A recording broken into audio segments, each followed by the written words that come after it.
unborn struggles to maintain a self. 8th century, original authorship. This is the heart and mind of all the Buddhas and all the awakened ones. My initial reaction was to get kind of crazy with it. Your body is a vivid form of emptiness. The ideas are very abstract, and I like to work with abstractions. The thing about it that was so striking from the get-go is this text, which is to be ritually recited to someone who's dying. You will feel trapped and powerless. Is a series of instructions to visualize some very kind of psychedelic transformations. We age, sicken. Different material states of your body, breaking up into abstract patterns of light and then reconstituting in another form at another level of reality. Morphing, imagery like that, those kinds of things are the stock in trade of digital media makers. And so it was like, oh, we can do that. The thing for me is how to get some of that stuff that's in my head from reading this text into something that's animated and that's moving, and getting it so it lives up to this tradition. So for the software environment we were using, it was really a workout.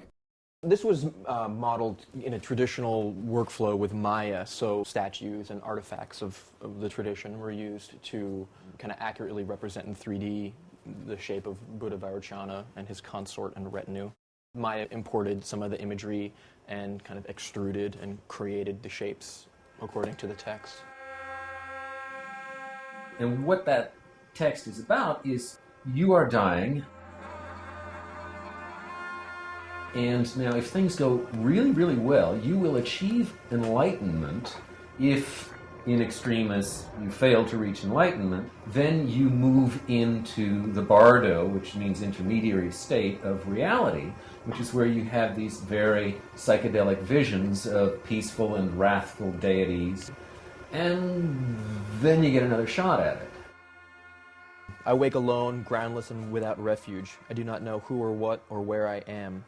Everything is throbbing with the deep pulses of life, freed from the alteration of life and death. The great primal impulses of ignorance, aggression, greed, passion, and envy display themselves without reference to a body or a self. So these are the sorts of kind of imagery that we get with the peaceful deities. Calm. Majestic, absolute serenity and awareness.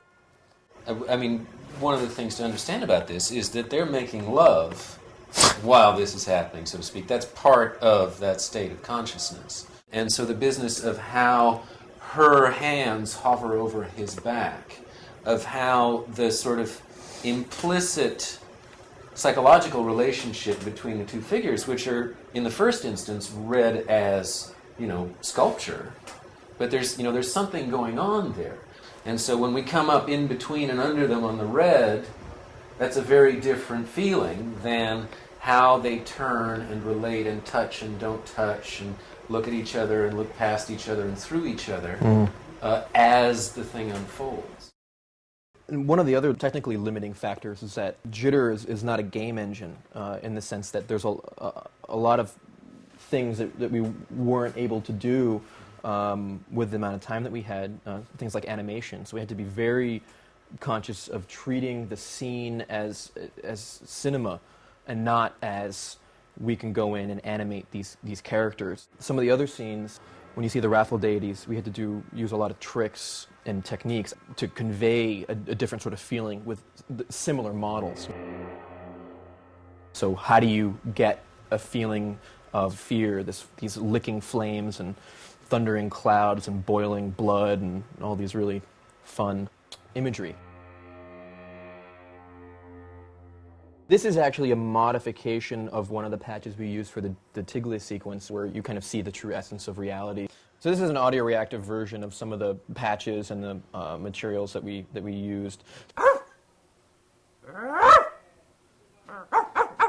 What's easy and what's hard is not what you expect, because you think, okay, cocking an eyebrow or a smirk in a character is really easy. Well, for us, that wasn't available, but the idea of high-definition video of explosions in black space playing across the skin of the god of death, that was easy. So we did it. This is an example of some of the feedback systems that we're doing, animating a still character, doing moves across, and the feedback and the blurring is kind of done in real time. That's not pre-rendered. So there's a lot of jitter video VJ tricks that were really effective in kind of conveying some of these things. The eyes are another little loop of this sort of strange blue ring of plasma effect. Oh, there it was. That happens to be just exactly, see, those are the eyes of Yama. There's this whole kind of bohemian sub-industry online of, sites that will sell you stock clips, loops and things for special effects. For instance, the eyes, there's this little loop, right there, that was done as a demonstration of a special effect in video, and it had a black background on it, and I looked at it for a second and I thought, those are the eyes of Yama. And so the business of, downloading it, adjusting the format, and then bringing it in, that was stuff we could do. We don't have to go back to kind of these slower, more traditional tools. I can just throw it on the model, and then we get to see it, and we can play with it, we can change it. It becomes really exploring and playing with the assets we have to create something rather than going back, re-rendering, waiting, playing it down. If you look at the traditional paintings, they're reasonably conventional eyeballs, and there are 3 of them, but they talk about this sort of terrifyingness. You're seeing the Lord of the True Law as it's told, so you got to make him scary as shit. Otherwise, you're not doing your job, right? A couple of people got the willies real good. All thoughts of anger, rejection, and distance end. Then, light of a red, blazing sun rises up. To live up to the fact that this text is not only sacred, but very highly developed in ways that we're only just starting to understand, that's good and scary. Then the red and white lights merge. What was most terrifying wasn't the technology.